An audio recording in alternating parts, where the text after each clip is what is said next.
Hi everyone, Mattheas here. So last week I released my new track, Railroaded, and you guys have been enjoying that quite a bit. I got a lot of awesome feedback from you guys in the comments. When I released that video, I also said that I was going to do a production breakdown.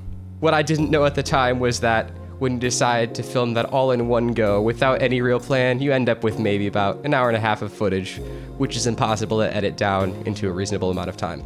So I've decided I'm going to break that one video down into 3 different parts. The first part is going to be about composition. That's this one that you're watching right now. Next Friday, we're going to release the one about sound design. And then next Tuesday, we're going to do the one about mixing. So hopefully you guys all enjoy that. I'm looking forward to showing it to you. But that's enough of that. Let's get into the video. So one thing that I really like about this as a whole is the way that I'm able to take the melodies and use them throughout the course of the entire track. So we have the main melody here.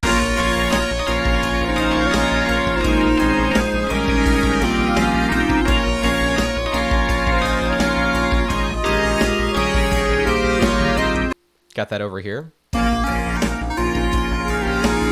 then we also have that in this section. It's slower. It's harmonized completely differently, but it's the same melody. But the meaning of the melody is different because of what it's surrounded by. And then we sort of have the same thing over here. Now it's so much more insistent. It's like pushing, forceful. And it's really all coming from the way the bass operates here. Just that steady quarter note pulse. We get into the section here.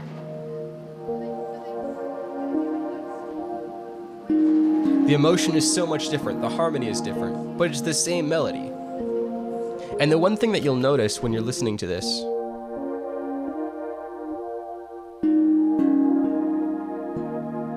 I'm passing that between the 2 instruments. And then this little thing that's happening here in the hand pan, it's the same rhythm that we have in the horns.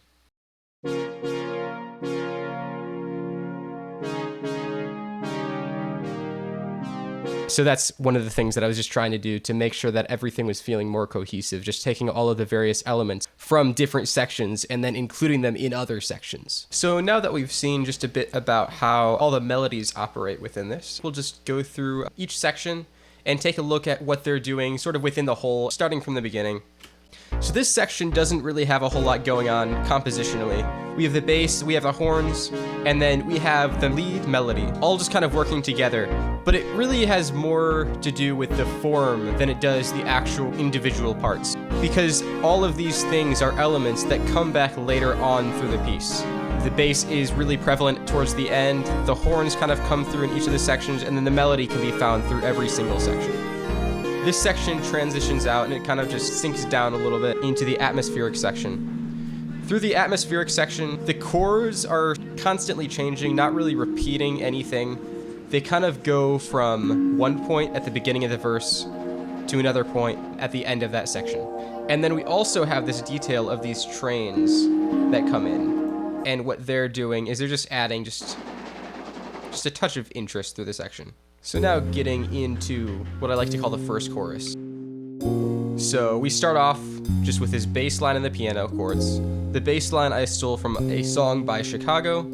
The piano chords are just something that I kind of improvised. It's an F minor 7 going to a G flat major 7. And through the section we're just kind of speeding it up, adding just a bit of momentum. Initially just with this first piano, and then once we get here, we have both the pianos working together with just a really simple drum beat and then the melody that's going on. So at the end, we kind of just sink down in the same sort of way that we did going from the intro into the first verse.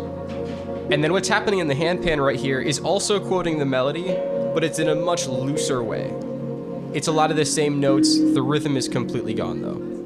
And then we have this quote of the melody here, but instead of staying major, we're now going minor. That note right there. We also have these little horn lines here. So you'll notice that every single time the horns come into this section, they've been transposed.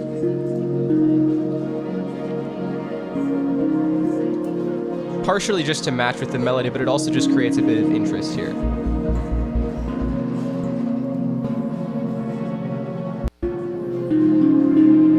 have these little low pass bass sections. We'll talk about all this more when we get into sound design.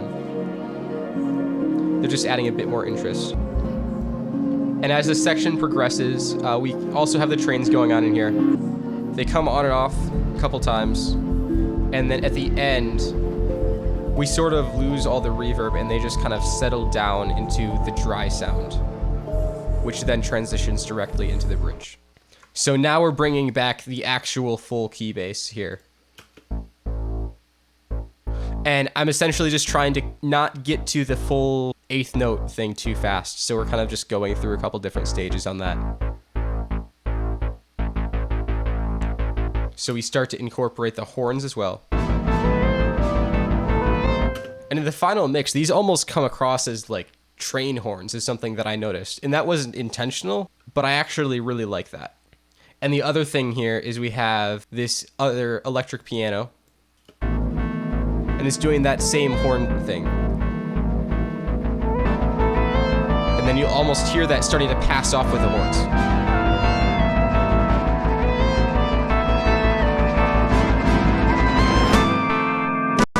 And then let's talk about this transition a bit. Now, the transition is very different between the production and the mix sections. If I go into the mix, we're essentially holding everything out until the snare comes in with that flam. Right there. But essentially, this is kind of an accident that happened. In this one, I have all of these effects that are in here.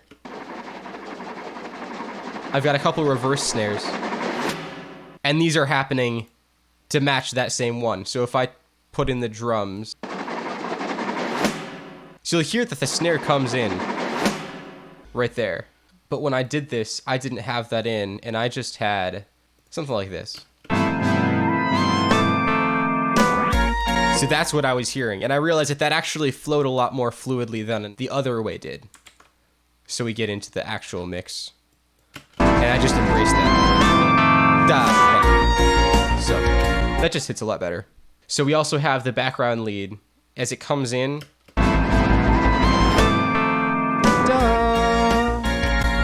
It's kind of just hitting home that key change. Just resolving down. And actually what's happening here in the organ. 5/7 to 1, so that just feels like a more solid modulation because this 5/7 just has so much direction, just wants to land right here. So we have this first section here, just kind of that background lead, just doing a bit of filling, just kind of fill the space, let the organ take over here. Now we're getting into the main synth lead, playing the melody. The background lead is doing just some filling. Notice how it's not getting in the way.